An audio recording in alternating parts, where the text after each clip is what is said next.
అందరికీ నమస్కారం అండి. మధ్యాహ్నం 1 గంట. ప్రమీల ఇల్లంతా కలియ తిరుగుతున్నది. తన ఆతృత ఆమె చూపులను పదే పదే గుమ్మం వైపు చేర్చుతోంది. క్షణాలు గడిచే కొద్దీ ఆ చూపులు ఎదురు చూపులవుతున్నాయి. తల్లి కంగారు పడటం చూస్తూ నవ్వింది కూతురు వాసంతి. ఏంటే ఆ నవ్వు? నా కంగారు నీకు నవ్వులాటగా ఉందా? అంది తల్లి. అదేమీ లేదమ్మా, ప్రశాంతంగా ఉండు అంటూ తల్లి చేయి పట్టుకుని తన ఎదురుగా కూర్చోబెట్టుకుంది. అమ్మా, సంబంధం చూస్తున్న రోజుల్లోనే మనీ ఆశించని మనిషుంటే చూడు, కళ్ళు మూసుకుని తాళి కట్టించుకుంటాను అని చెప్పాను. వింటేగా? అబ్బాయి బాగున్నాడు, బాగా ఉన్నోడు, వాళ్ళడిగినవి ఇస్తాం, ఏమీ భయం లేదు అని ముడేశారు. ఇప్పుడేమైంది? ఆడపిల్లని పెంచి పెద్ద చేసి ఆ ఫ్యామిలీ 20 ఏళ్ల కష్టం పోగేసి కట్న కానుకలుగా ఇస్తారని తెలిసి కూడా కట్నం అడిగే ప్రతి మగాడిది తప్పు. అది తప్పని తెలిసి తాహత్తుకి మించి కట్నమిస్తామని ఒప్పుకుంటున్నా తల్లిదండ్రులది ఇంకా పెద్ద తప్పమ్మా అంటూ చెప్పుకొచ్చింది కూతురు. నువ్వు చెప్పింది నిజమేనే, కాని ఏ ఆడపిల్లకైనా పెళ్లి వరమవ్వాలి, శాపంలా మారకూడదు. అత్తారింట్లో కూతురు బాగుండాలనే ఆశే కదా ప్రతి తల్లిదండ్రులది. అందుకే తల తాకట్టు పెట్టైనా తాహతుకి మించి కానుకలు ఇస్తారు. అయినా కట్న కానుకల్లో మీ ఆయనకు లక్షలేమన్నా ఎగ్గొట్టామా? పెళ్లైన ఆడపిల్ల అత్తింట్లో కన్నా పుట్టింట్లో ఎక్కువగా కనిపిస్తే చూసేవాళ్లు ఏమనుకుంటారు? అయినా ఈ రోజు గడిస్తే చాలమ్మా, మీ ఇంటికి నువ్వు వెళ్ళిపోతావు అంది తల్లి. ఆ మాటకు ఒక్క ఉదుటున వచ్చి తల్లిని కౌగిలించుకుంది. ఆమె కళ్ళ నుండి జారిన బాధల చినుకులు ప్రమీల భుజాన్ని తడిపాయి. పిచ్చి తల్లి, ఎక్కడికి పోతావే? ఫోన్ కాల్ దూరంలోనే ఉంటావు కదా అంటూ చెమర్చిన తన కళ్లను చీరకొంగుతో తుడుచుకుని కూతుర్ని ఓదార్చింది ప్రమీల. చెల్లికి ఫోన్ చేయి, వెళ్ళి చాలాసేపు అయ్యింది, లగేజీ మొత్తం సర్దేసుకో, మళ్ళీ అక్కడికెళ్ళి అది లేదు ఇది లేదు అని నా ప్రాణాలు తీయొద్దు. చెల్లి రాగానే అల్లుడు గారికి ఫోన్ చేసి రమ్మని చెప్పు అంది. అప్పుడే కాలింగ్ బెల్ మోగింది. వాసంతి వెళ్లి డోర్ ఓపెన్ చేసింది. ఎదురుగా చెల్లి మహతి. ఎందుకే ఇంత లేట్ అంటూ ఆమె భుజానికున్న హ్యాండ్ బ్యాగ్ లాక్కుని అమ్మా అంటూ ఇంట్లోకి పరిగెత్తింది వాసంతి. బ్యాగ్ లాక్కెళుతుందని ఊహించని మహతి అక్క అక్క ఆగు అంటూ వెనకాలే వెళ్ళింది. మహతిని చూసిన తల్లి, ఇంత లేట్ అయిందేంటమ్మా? బ్యాంకులో డబ్బుల్లేవా? డబ్బులు వచ్చాయన్న సంతోషంలో నవ్వుతూ అన్నది. ఇంతలో బ్యాగ్ ఓపెన్ చేసిన వాసంతి, బ్యాంకులో కాదమ్మా, బ్యాగులోనే డబ్బుల్లేవు అని చెప్పింది. ఆ మాటలకు ప్రమీల అవాక్కై, అదేంటే డబ్బుల్లేవంటావ్? మతిపోయిందా? సరిగ్గా చూడు అంది. చూసే చెప్తున్నా, బ్యాగు ఖాళీగా ఉందమ్మా. ఏమైందే, ఒట్టి చేతులతో వచ్చావు? బ్యాంకుకు వెళ్ళలేదా? చిన్న కూతురి భుజం తట్టి అడిగింది తల్లి. వెళ్ళానమ్మా. వెళితే డబ్బులెక్కడే? బ్యాగ్ పక్కన పడేస్తూ కోపంగా అడిగింది వాసంతి. అక్క అక్క అడుగుతోందిగా, చెప్పవే గద్దించింది తల్లి. అమ్మా అని నసుగుతున్న మహతిని చూసి, ఏంటే నీళ్లు నములుతున్నావు? నాకేదో అనుమానంగానే ఉందే అంటూ ప్రమీల కంగారు పడిపోయింది. అమ్మా, ఏదేదో ఊహించుకుంటూ టెన్షన్ పడకు, ముందు దాన్ని చెప్పనివ్వు అంటూ తల్లిని నిదానపరిచింది వాసంతి. దాని వాలకం చూస్తూ ఉంటే తెలియడం లేదా? డబ్బులుంటే బ్యాగులో ఉండాలిగా. మేము అంతలా అరుస్తూ ఉంటే మాట్లాడవేంటే? కాస్త కోపాన్ని పెంచింది తల్లి. అక్క అమ్మ కలిసి ప్రశ్నల మీద ప్రశ్నలు వేస్తూ ఉంటే మహతికి కోపం వచ్చింది. నన్ను మాట్లాడనిస్తేగా మీరు అంది. అంత కోపం దేనికే? ముందు ఏం జరిగిందో చెప్పు మళ్ళీ అడిగింది వాసంతి. డబ్బులు డ్రా చేసి రోడ్డు దాటి వస్తూ ఉంటే ఒక పెద్దాయనకు స్ట్రోక్ వచ్చి పడిపోయాడు. అక్కడున్న ఒక్కరూ హెల్ప్ చేయకపోగా ఫోన్లో వీడియోలు తీస్తూ నిలబడి చూస్తూ ఉన్నారంతా. నేను మాత్రం అలా ఉండలేకపోయాను. అంబులెన్స్కి ఫోన్ చేసి హాస్పిటల్కి తీసుకువెళ్లాను. కండిషన్ సీరియస్గా ఉన్నదని, వెంటనే ఆపరేషన్ చెయ్యాలని అక్కడి డాక్టర్లు చెప్పారమ్మా. అమౌంట్ కడితే ఏర్పాట్లు చేస్తామన్నారు. దాంతో వేరే ఆలోచించకుండా అమౌంట్ కట్టేశా అని చెప్పగానే మహతి చెంప చెల్లుమంది. ఆ దెబ్బకు కింద పడిపోయింది. కొంప ముంచావు కదే, మీ అక్క కాపురం కూల్చేశావు. నువ్వసలు మనిషివేనా? ఎవరో పడిపోతే నీకేంటే? ఆడపిల్లవై ఉండి అణిగి మణిగి ఉండకుండా మగరాయిళ్లా ఇవేం వెన్లే? సొంత వాళ్ళనే పట్టించుకోకుండా హాయిగా బ్రతుకుతున్న రోజులివి. ఆయన మన చుట్టమా పక్కమా అని తిడుతూనే ఉన్న తల్లిని ఆపుతూ, అమ్మా ఆపుతావా? పోనీలే, అయిందేదో అయింది. దాన్ని కొట్టి చంపితే డబ్బులు తిరిగొస్తాయా? నా రాత ఇలా రాసుంటే దాన్నని ఏం లాభం అంది వాసంతి. అమ్మా, నాకు తోచింది చేశాను. హెల్ప్ చెయ్యాలా వద్దా అని లెక్కలేసుకుని చేయలేదు. ఇందాక అన్నావే మనిషివేనా అని, మనిషిగా పుట్టినందుకే ఆ పని చేశాను. ఒక మనిషి తోటి మనిషికి సాయం చేసుకోకుండా ఒకే సంఘంలో బ్రతకడం ఎందుకు అంది మహతి. చూడు ఎలా మాట్లాడుతోందో. ఆడపిల్లని ఆడపిల్లలాగే పెంచాలి.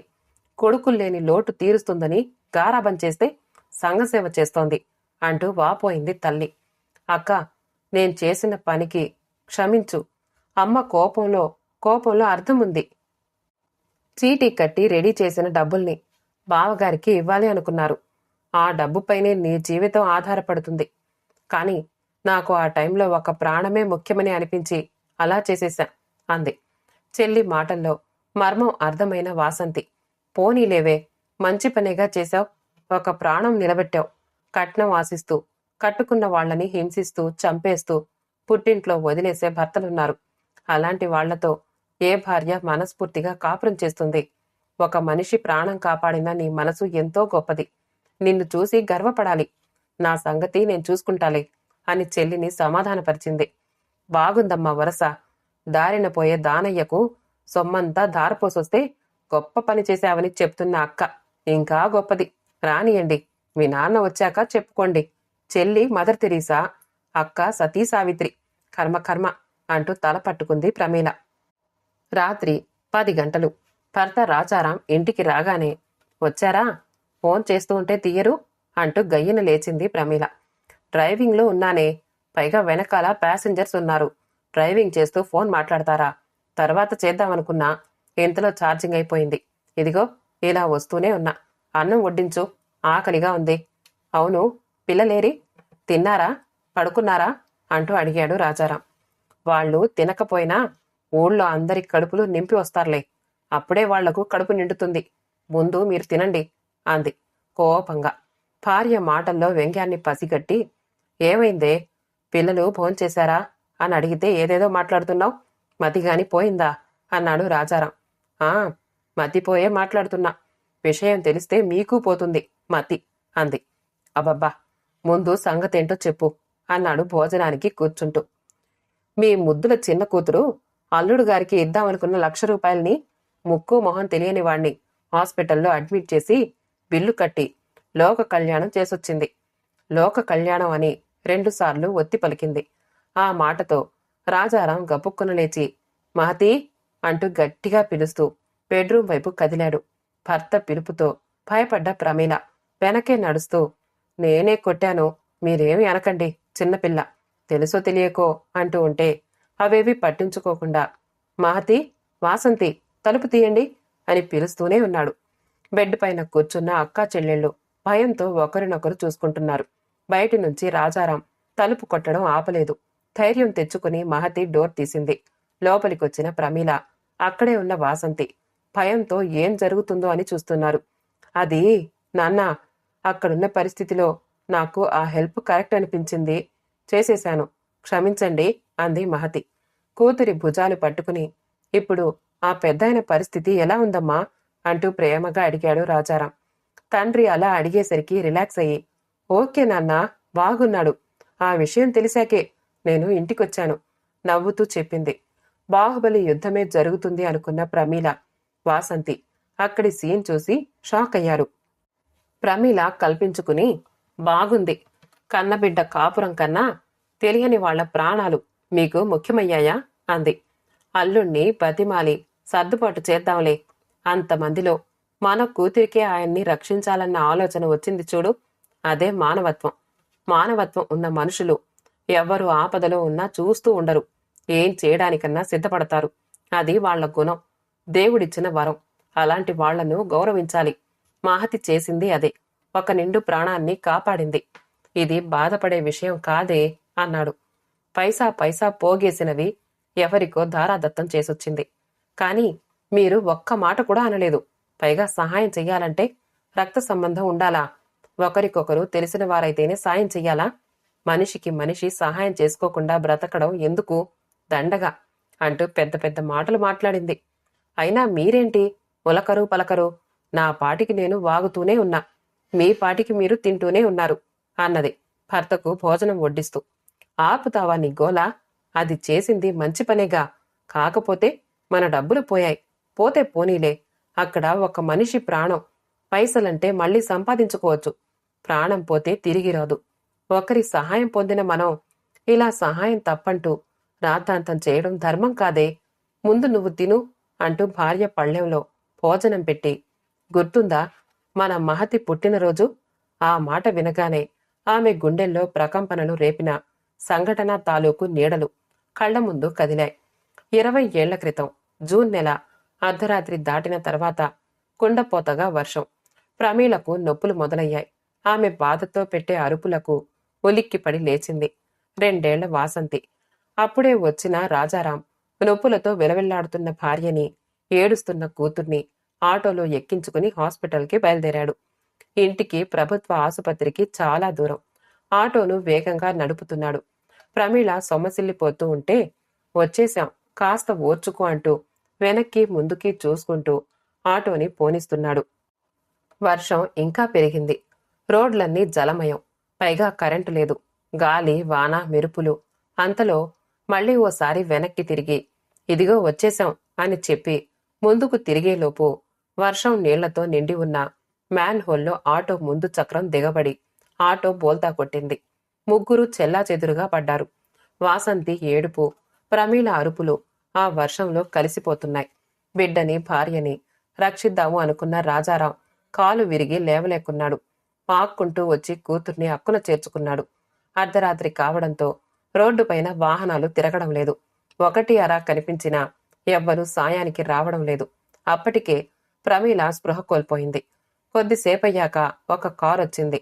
ఒక వ్యక్తి దిగొచ్చి ముగ్గురిని హాస్పిటల్కి చేర్చాడు. ప్రమీలకు ప్రసవమయ్యింది. రాజారాం కాలికి ట్రీట్మెంట్ చేయించి చేతిలో 10,000 రూపాయల డబ్బులు పెట్టాడు.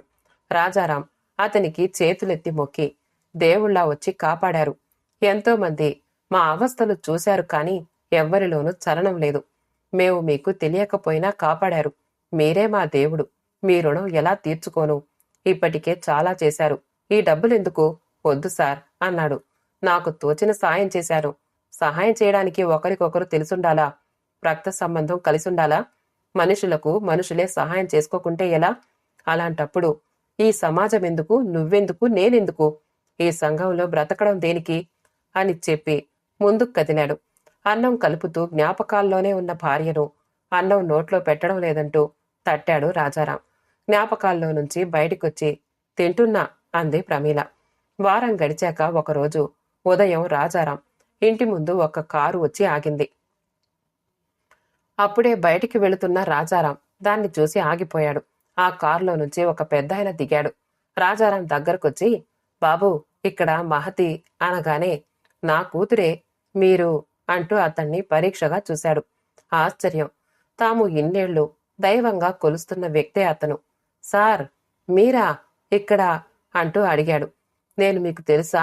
వయసు పైబడింది కదా, జ్ఞాపక శక్తి తగ్గింది. గుర్తుపట్టలేకపోతున్నా.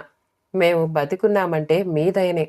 20 ఏళ్ల క్రితం వర్షంలో ఆటో యాక్సిడెంట్, పురిటి నొప్పులు అని రాజారాం అనగానే, ఆ రాజారాం, ప్రమీల అన్నాడు ఆ పెద్దాయన.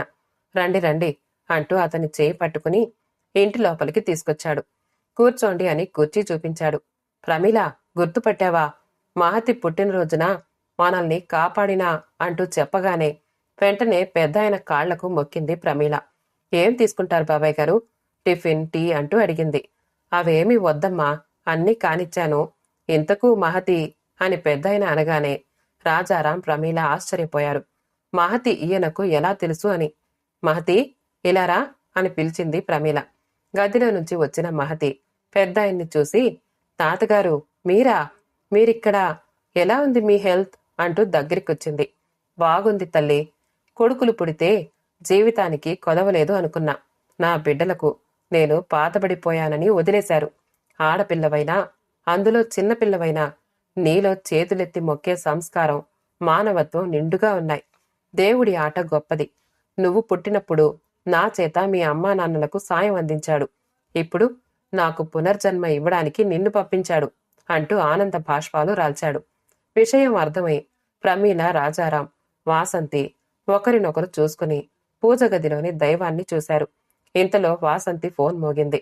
భర్త శశికాంత్, వాసంతి, ఈ రోజు సాయంత్రమే వస్తున్నా, రెడీగా ఉండు అన్నాడు. ఎందుకు అడిగింది. అదేంటి డియర్, మనీ ఇంకా రెడీ అవ్వలేదు, అయ్యాక చెప్తాను, వచ్చి తీసుకెళ్ళండి. మనిషిని కాదు, మనీని, వ్యంగ్యంగా అంది వాసంతి. సోషల్ మీడియాలో హల్చల్ చేస్తున్న మహతి హెల్పింగ్ వీడియో చూశాను. మనుషులు అలాగే ఉండరు, మారతారు. ఛాన్స్ ఇవ్వండి మేడం అంటూ బతిమిలాడాడు. ముసిముసిగా నవ్వుకుని, చూద్దాంలే మిస్టర్ అన్నది వాసంతి. కథ సమాప్తమండి. కథ నచ్చితే లైక్ చేయండి, షేర్ చేయండి, కామెంట్ చేయండి. మా ఛానల్ని సబ్స్క్రైబ్ చేసుకోండి. ఆల్ అనే బెల్ బటన్ని నొక్కండి. మళ్ళీ కలుద్దాం ఇంకో మంచి కథతో.